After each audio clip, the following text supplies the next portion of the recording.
En este video les voy a hablar de las leyes de los gases ideales, pero primero vamos a ver algunas de las propiedades del estado gaseoso y por qué les digo que las leyes estas son para los gases ideales.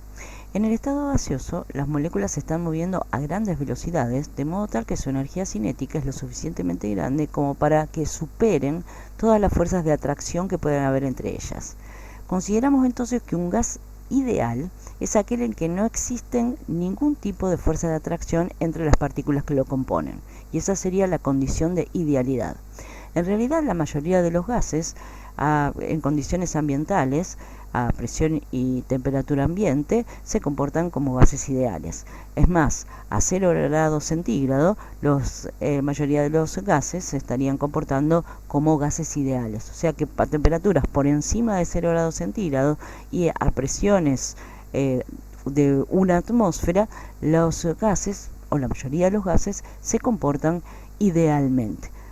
Y entonces, ¿por qué se comportan idealmente? Porque no existen fuerzas de atracción entre las partículas que lo componen. Cuando se están desplazando las partículas, están haciéndolo a tan altas velocidades que chocan unas con otras. Y por lo tanto, la trayectoria que describen es completamente caótica. Por eso decimos que este es el estado más desordenado de la materia, mucho más desordenado que el líquido y muchísimo más que el sólido, que es el más ordenado de todos, porque las partículas se están moviendo continuamente, chocando unas con otras y con las paredes del recipiente que lo contienen. Por otro lado, las densidades de los gases son muy bajas, o sea, la cantidad de partículas que tenemos por unidad de volumen es muy baja, la mayor parte del volumen del recipiente está vacío y por lo tanto son fácilmente compresibles.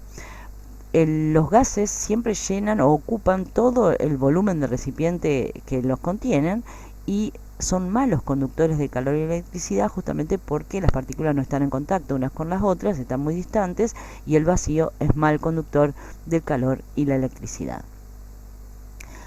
Como recién les dije, las partículas están continuamente moviéndose a altas velocidades, chocando entre ellas, pero además van a estar chocando con las paredes del recipiente que las contiene. Cuanto mayor sea la frecuencia de esas colisiones contra las paredes del recipiente y mayor la velocidad con la que se estén moviendo las partículas, mayor va a ser la presión que ejerza el gas sobre las paredes del recipiente. Como ustedes saben, la presión es la relación que existe, el cociente entre la fuerza y la unidad de superficie.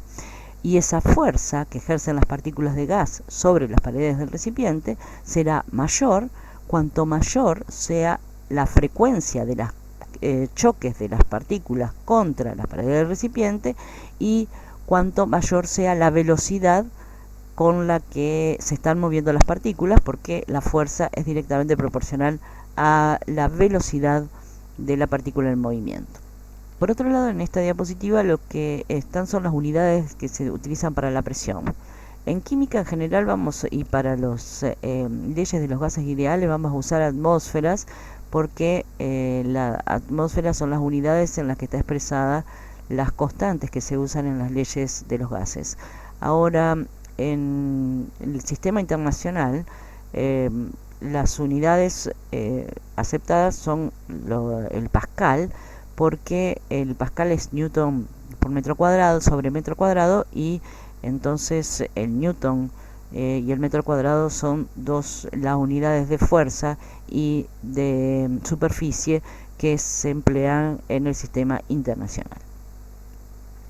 El comportamiento de los gases ideales se puede describir con 4 leyes que relacionan 4 propiedades de los gases que son la presión, el volumen, la temperatura y la cantidad expresada en número de moles. La primera de estas leyes es la ley de Boyle, que relaciona la presión con el volumen cuando la temperatura y la cantidad de gas se mantiene constante. Esta ley dice que el volumen de un gas es inversamente proporcional a su presión. Veamos qué quiere decir esto. En la figura de la izquierda vemos un gas que está confinado dentro de un recipiente, está tapado por un émbolo móvil sobre el cual se ejerce una presión que está representado por esta flechita. La magnitud de la presión depende del tamaño de la flechita esta. Entonces, inicialmente tenemos el gas ocupando un determinado volumen a una determinada presión, que serán las condiciones iniciales. Si aumentamos la presión, porque aumentamos el tamaño de la flechita y quiere decir que aumentamos la intensidad de la fuerza que estamos ejerciendo sobre el émbolo, lo que ocurre es que se produce una disminución del volumen ocupado por el gas. El émbolo se va a desplazar hasta que ahora la presión ejercida por el gas se vuelva a ser igual a la presión externa ejercida, ¿no? Siempre la posición del émbolo es aquella en la que se equilibra la presión sobre la parte superior con la presión ejercida por el gas sobre la parte inferior del émbolo. Entonces, esas son las posiciones en donde el émbolo ya deja de moverse. Quiere decir que cuando aumentamos la presión, disminuyó el volumen ocupado por el gas. Esa relación entre la presión y el volumen del gas, matemáticamente la podemos expresar a través de esta ecuación que nos dice que la presión del gas es igual a una constante sobre el volumen que ocupa, lo cual quiere decir que la presión es inversamente proporcional al volumen ocupado por el gas. Esto mismo lo podemos expresar como el producto, pasando volumen al otro miembro, diciendo que el producto de la presión por el volumen es siempre constante. Esto quiere decir, en la condición inicial, el producto del volumen ocupado por el gas por esta presión es igual al producto del volumen ocupado por el gas en la condición 2 y multiplicado por la presión en la condición 2. Esta ecuación matemática, cuando la graficamos, presión en función de volumen, resulta en una hipérbola a la que denominamos isoterma, porque todo este proceso, recordemos que siempre es a temperatura y cantidad de gas constante. Esta hipérbola, que se denomina isoterma por ser de temperatura constante, es la que está constituida por todos los puntos de presión y volumen que se van obteniendo a medida que vamos modificando alguno de ellos. Por ejemplo, si partimos de un gas que ocupa un volumen B1 y se encuentra una presión P1 que está determinada por esta pesita, estaríamos en este punto 1 sobre la hipérbola.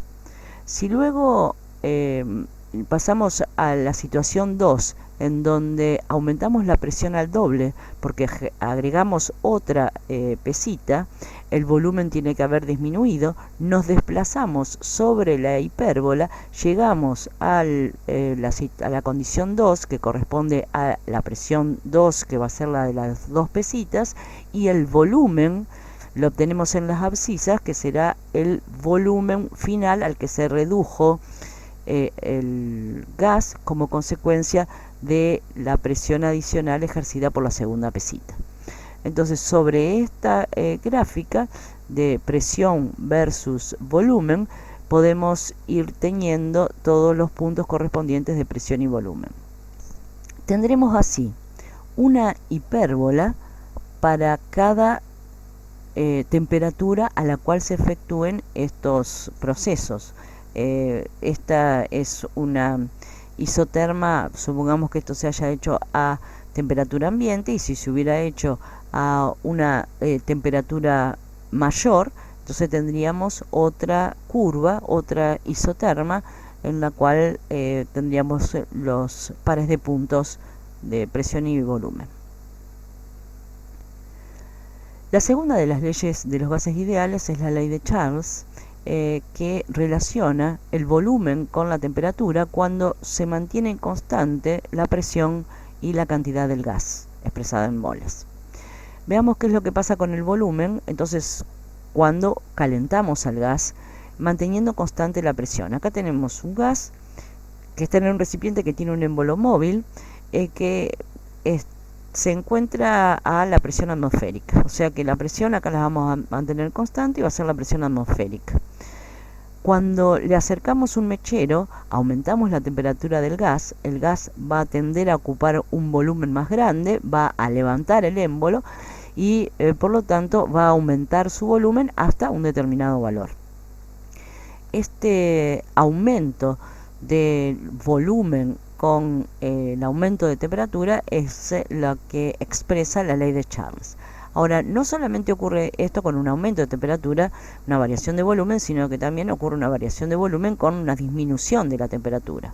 Supongamos que tenemos un globo lleno de aire que va a estar a la presión atmosférica porque es la presión que está ejercida sobre las paredes del globo. Y lo colocamos adentro de un recipiente que tiene nitrógeno líquido. Cuando lo acercamos al recipiente que está a tan baja temperatura, lo que ocurre es una contracción del volumen del gas, del aire adentro del globo, y por lo tanto el globo se achicharra, porque hay una contracción del volumen del gas como consecuencia de la disminución de la temperatura. Entonces, el volumen de un gas aumenta cuando aumenta la temperatura, el volumen de un gas disminuye cuando disminuye la temperatura. Matemáticamente expresamos la ley de Charles diciendo que el volumen es directamente proporcional a la temperatura cuando la presión y la cantidad del gas se mantienen constantes.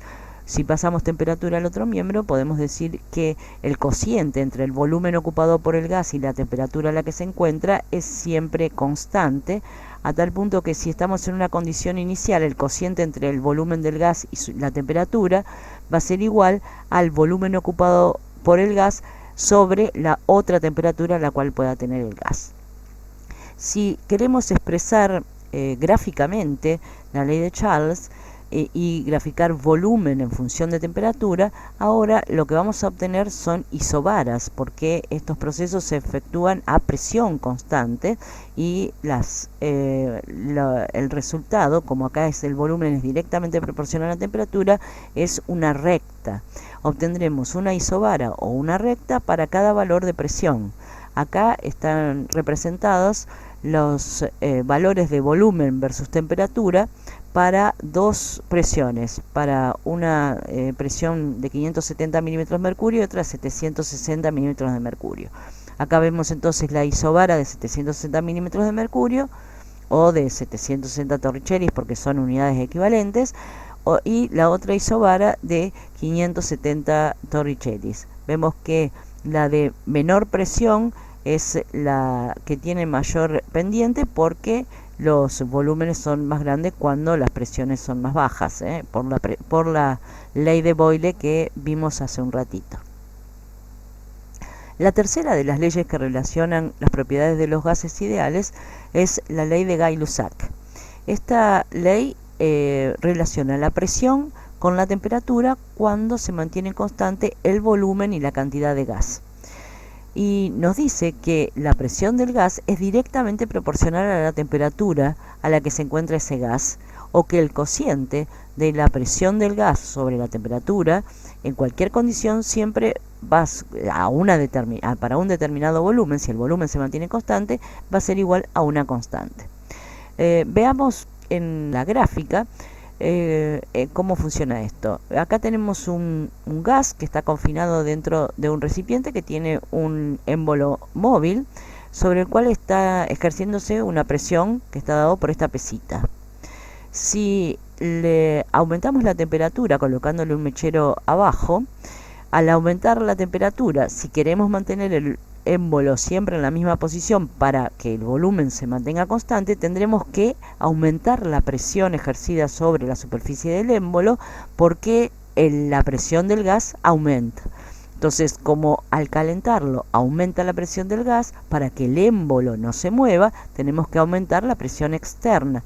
Duplicamos de esta manera la presión, agregando una segunda pesita, para contrarrestar el aumento de presión del gas como consecuencia del aumento de temperatura.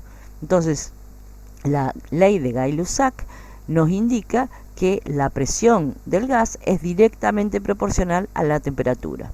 Y si queremos graficar esto y hacemos la presión versus la temperatura, siempre temperatura absoluta, temperatura Kelvin, tenemos que la presión entonces directamente proporcional a la temperatura. El resultado va a ser una recta cuya pendiente nuevamente va a depender del volumen al cual se haya trabajado, y esa recta ahora se llama isocora porque las isocoras son de volumen constante y tendremos una isocora por cada valor de volumen con el que hayamos trabajado.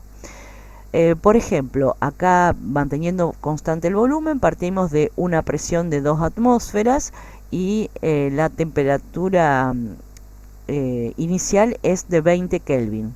Entonces, cuando la temperatura es de 20 Kelvin, la presión ejercida por el gas es de 2 atmósferas y está representada esas 2 atmósferas de presión por esta pesita. Cuando se aumenta la temperatura, le transmitimos calor y aumentamos la temperatura hasta 100 Kelvin, la presión aumenta hasta 10 atmósferas, o sea, la presión aumentó 5 veces porque la temperatura aumentó 5 veces. Y acá tenemos entonces 5 pesitas de 2 atmósferas cada una para contrarrestar el aumento de presión que hubo del gas como consecuencia del aumento de temperatura, para que el émbolo siempre se mantenga en la misma posición. Entonces existe una correlación directa entre el aumento de presión con el aumento de temperatura. Tantas veces aumenta la temperatura, tantas veces aumenta la presión, siempre y cuando el volumen del gas y la cantidad de gas se mantengan constantes. Ahora lo que podemos hacer es combinar estas 3 leyes y obtener en una sola lo que denominamos la ley combinada de los gases ideales. Entonces es la que combina presión, volumen y temperatura. Lo único que se mantiene constante cuando combinamos las 3 variables es el número de moles o la cantidad de gas. Entonces la ley de Boyle relaciona presión con volumen y dice que el producto de la presión por el volumen de un gas es constante cuando se mantiene la temperatura y la cantidad de gas constante. La ley que relaciona el volumen con la temperatura, dijimos que era la ley de Charles, que dice que el cociente entre el volumen y la temperatura de un gas se mantiene constante cuando la presión y el número de moles de gas se mantienen constantes. Y la ley de Gay-Lussac, que dijimos que relaciona la presión con la temperatura y dice que el cociente de presión y temperatura se mantiene constante cuando el volumen y la cantidad de gas se mantienen constantes. Si combinamos las 3, tenemos que el cociente entre el producto de la presión del gas por el volumen que ocupa sobre la temperatura va a ser siempre constante si se mantiene constante la cantidad de moles de gas. Entonces esta ley se puede simplificar a cualquiera de las leyes, de las 3 leyes anteriores, cuando se trabaja a alguna de estas condiciones constantes. Por ejemplo, si se trabaja a volumen constante, se transforma en la ley de Gay-Lussac. Si se trabaja a presión constante, se transforma en la ley de Charles, y si se trabaja a temperatura constante, se transforma en la ley de Boyle.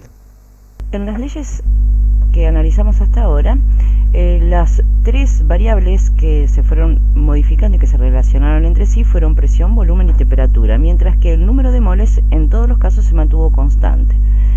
Lo que fue la hipótesis de Avogadro y que luego se transformó en la ley de Avogadro, establece que volúmenes iguales de cualquier gas a una misma temperatura y presión contienen el mismo número de moléculas. ¿Qué quiere decir eso?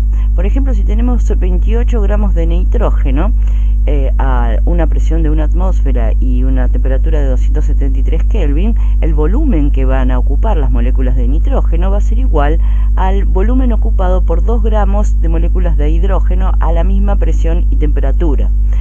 ¿Por qué es esto? Porque los 28 gramos de nitrógeno representan 1 mol de nitrógeno y los 2 gramos de hidrógeno representan 1 mol de hidrógeno, lo cual quiere decir que el mismo número de moles de cualquier gas ocupan el mismo volumen cuando están a la misma presión y a la misma temperatura. Y lo que encontró es que el volumen ocupado por un gas a una dada temperatura y una dada presión es directamente proporcional al número de moles de ese gas. Entonces encontró esta relación lineal entre el volumen ocupado y el número de moles de gas que tenemos. Cuanto mayor el número de moles de gas, mayor va a ser el volumen ocupado por ese gas. O sea que si acá tenemos un determinado número de moles de moléculas y acá tenemos un número de moléculas mayor, el volumen ocupado va a ser mayor, manteniendo constante la presión y la temperatura. Esto expresado matemáticamente es volumen igual a una constante por el número de moles, o bien pasando el número de moles dividiendo el otro miembro, decimos el cociente entre el volumen y el número de moles es siempre constante. Las cuatro leyes que hemos visto, la de Boyle, Charles, Gay-Lussac y Avogadro, describen el comportamiento de los gases manteniendo dos de las propiedades constantes mientras las otras dos están variando. Pero existe una ley más general, que es la ley general de los gases ideales o la ecuación general de los gases ideales, que combina las cuatro propiedades que hemos visto, presión, volumen, temperatura y número de moles, en una sola ecuación. Y esta ecuación nos dice que el cociente entre el producto de la presión del gas por el volumen que ocupa sobre el número de moles por la temperatura a la que se encuentra el gas es siempre un valor constante e igual a la constante universal de los gases ideales. Esta constante universal R tiene el valor de 0,082 cuando las unidades se expresan en litro atmósfera sobre Kelvin mol. Es así que podemos calcular cualquiera de estas cuatro propiedades, puede ser la presión, puede ser el volumen, la temperatura o el número de moles, conociendo las otras tres, ya que siempre este cociente va a ser igual a R. Así, si conocemos la presión a la que se encuentra el gas, el volumen que ocupa y su temperatura, podremos calcular el número de moles de gas despejando de esta ecuación. Una de las aplicaciones que tiene la ecuación general de los gases es el cálculo de la masa molar. Si nosotros de la ecuación general de los gases, que es P por B igual a nRT, reemplazamos N, que es el número de moles, por la relación entre la masa de gas que tenemos y la masa molar, nos queda en la ecuación que el producto de la presión por el volumen es igual a la relación entre la masa y la masa molar por RT. Por lo cual podemos despejar de esta ecuación la masa molar y entonces, conociendo la masa de gas que tenemos, la temperatura de trabajo, la presión a la que tenemos el gas y el volumen que ocupa, podemos calcular la masa molar. Y es una de las aplicaciones que tiene la ecuación general de los gases. Otra de las aplicaciones que tiene es el cálculo de la densidad de un gas. La densidad la definimos como la relación entre la masa del gas y el volumen del recipiente que lo contiene. Y antes ya habíamos definido número de moles igual a la relación entre masa y la masa molar. Entonces, si en la ecuación de los gases reemplazamos N por la relación entre la masa y la masa molar, y ahora pasamos dividiendo el volumen al otro miembro, como para expresar masa sobre volumen, o sea, densidad, y pasamos al otro miembro la masa molar, multiplicando a la presión, y R por T lo pasamos dividiendo, o sea que nos queda el producto de la presión por la masa molar sobre la constante universal de los gases sobre la temperatura absoluta, va a ser igual a la densidad del gas. O sea que también podemos calcular la densidad del gas a partir de la ecuación general de los gases, pero en este caso necesitamos conocer previamente la masa molar, y con eso podemos calcular la densidad de un gas. Hasta ahora hemos hablado entonces de cuáles son las leyes que regulan o describen el comportamiento de un gas ideal. Ahora, ¿serán aplicables también a una mezcla de gases estas mismas leyes?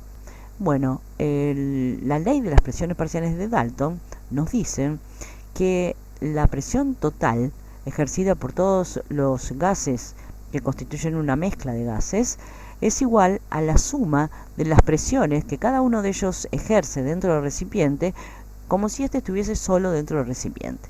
Veamos cómo funciona esto. Acá tenemos un gas que está confinado en un recipiente de 5 litros y a 20 grados centígrados. Es hidrógeno, que tiene una presión de 2,4 atmósferas. Y acá tenemos helio, también en un recipiente a la misma temperatura y del mismo volumen, pero que está a una presión de 6 atmósferas. Si mezclamos los dos gases, el hidrógeno más el helio, la presión resultante, como mantenemos todo constante, el volumen es constante, el número de moles es constante, de cada gas se sigue manteniendo constante y la temperatura es constante, entonces la presión de cada uno de los gases cuando los mezclamos también va a tener que seguir siendo la misma. O sea que el helio va a seguir ejerciendo una presión de 6 atmósferas y el hidrógeno una presión de 2,4 atmósferas. Por lo tanto, la presión total ejercida por la mezcla de los dos gases en este recipiente será de 8,4 atmósferas, 6 más 2,4. El número total de moles será la suma de los moles de helio e hidrógeno que tenemos en la mezcla. O sea, 1,25 moles de helio y 0,5 moles de hidrógeno. Ese será el total de moles que tenemos de los dos gases que hemos mezclado. Pero la presión que cada uno de ellos ejerce sobre las paredes del recipiente es la misma acá cuando los tenemos mezclados que cuando los teníamos solos en cada uno de los dos recipientes por separado.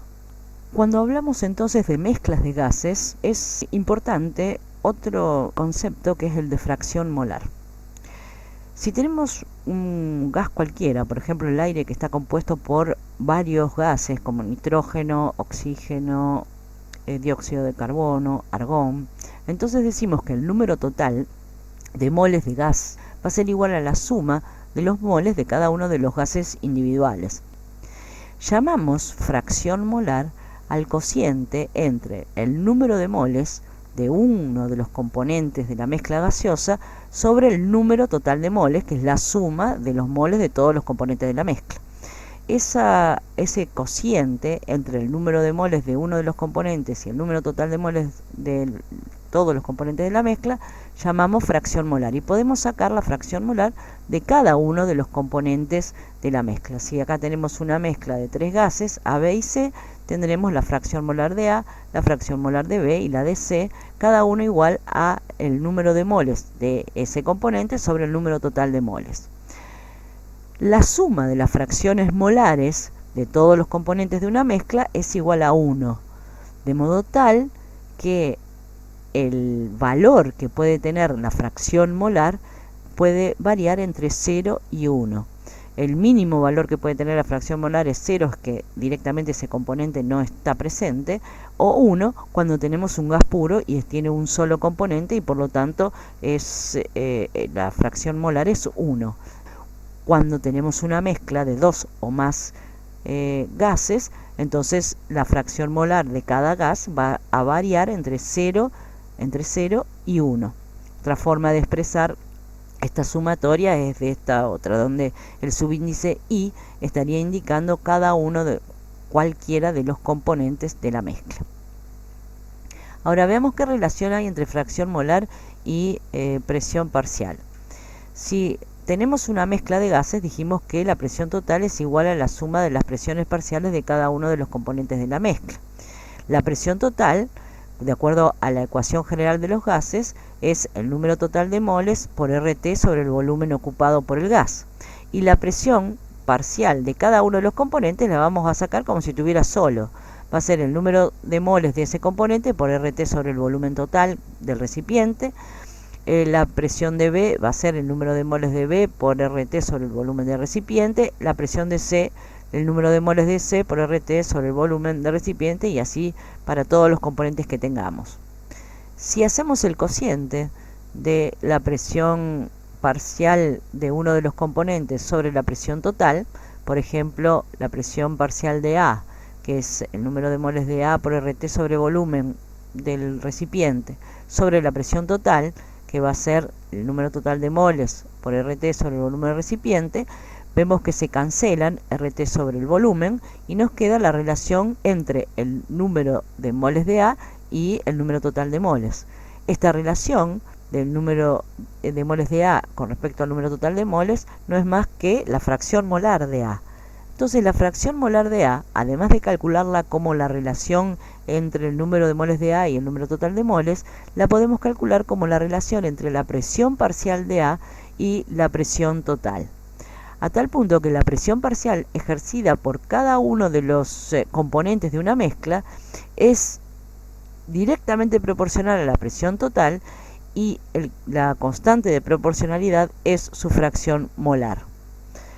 Entonces, la fracción molar de cualquiera de los componentes de una mezcla es igual a la relación entre el número de moles de ese componente y el número total de moles, o también se puede calcular como la presión parcial de ese componente de la mezcla sobre la presión total. Y la presión parcial, entonces, de cualquiera de los componentes de la mezcla es igual a su fracción molar por la presión total del gas en esa mezcla. Si lo queremos ver gráficamente, supongamos que tenemos los tres gases A, B y C en tres recipientes que tienen exactamente el mismo volumen y los tres están a la misma temperatura, pero cada uno de ellos está a una presión diferente. El gas A está a 2 atmósferas, el gas B a 1 atmósfera y el gas C a 3 atmósferas. Cuando los mezclamos y los colocamos todos juntos en uno de los recipientes, pero mantenemos siempre todo a la misma temperatura y el volumen de los tres es igual, tenemos que, cuando efectuamos la mezcla de A más B más C, la presión total va a ser la suma de las presiones ejercidas por cada uno de ellos. 2 atmósferas más 1 más 3, o sea, vamos a tener una presión total de 6 atmósferas.